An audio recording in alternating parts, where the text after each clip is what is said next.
इस वीडियो का में क्या चल रहा है किसी को बताने की जरूरत नहीं। ये लड़की मुस्लिम है और इसका हस्बैंड हिंदू है। अब गौमूत्र तो पहले पिला दिया होगा, अब इसको सुअर का गोश्त खिला रहा, तो करो सुअर खिला रहा। छी लाहौर वाला बोल रही। देखो हम पहले ही बोल रहे हैं कि देखो प्यार मोहब्बत एक अलग चीज़ है, पसंद एक अलग चीज़ है, लेकिन ज़िंदगी का फैसला यूं ही आंख बंद करके नहीं किया जाता। और जब हम किसी पे आंख बंद करके भरोसा करते हैं ना शादी के लिए, तो सामने वाला इंसान तुमको प्रूफ करा देगा कि तुम अंधी हो। और आज के वक्त में आए दिन हम लोग देखते हैं इतने सारे क्राइम पेट्रोल पे, सीआईडी पे, बहुत सारे जो स्टॉक पे बहुत लोग आते हैं, बहुत सारी लड़कियां आती हैं, even love marriage, arrange marriage, हर मैरिज का मतलब आईना दिखाती हैं कि शादी करना ही कुआं में या गिरने या धक्का देने के बराबर है। हो सकता है तुम्हारी लव मैरिज भी वैसी भयानक हो, अरेंज मैरिज भी भयानक हो सकती है, लेकिन अरेंज मैरिज में कम से कम माँ बाप भाई बहन साथ देने के लिए तो रहता है, और लव मैरिज में कोई नहीं रहता, तो जानबूझ के लोग धक्का मार देते हैं। और ऐसा धक्का मारते हैं कि 3rd फ्लोर 10th फ्लोर कितने फ्लोर से गिरी हुई तुमको खुद ना पता।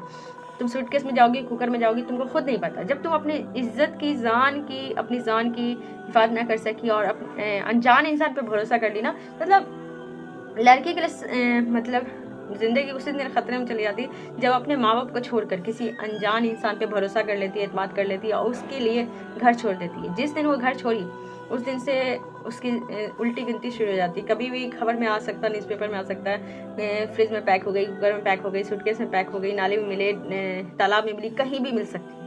क्योंकि आए दिन हम लोग इतने सारे क्राइम होते हुए देख रहे हैं। सच बताओ तो हमें ना लड़कों पे ऐसा नहीं कि ट्रस्ट नहीं है, लेकिन मुझे अनजान लोगों पे ट्रस्ट ही नहीं है। शादी के नाम पे किसी इंसान के घर जाके कुछ भी हो सकता है। अब देखो तुमको सुअर का गोश्त खिला रहा है, आज के वक्त में कितनी सारी ऐसी लड़कियों का हाल हो रहा है। किसी लड़की तो गौमूत्र पिलाया जा रहा है, किसी को गोबर खिलाया जा रहा है, किसी को इंसान का मूत्र पिलाया जा रहा है। तौबा करो, प्यार नहीं है कि क्या हो गया है।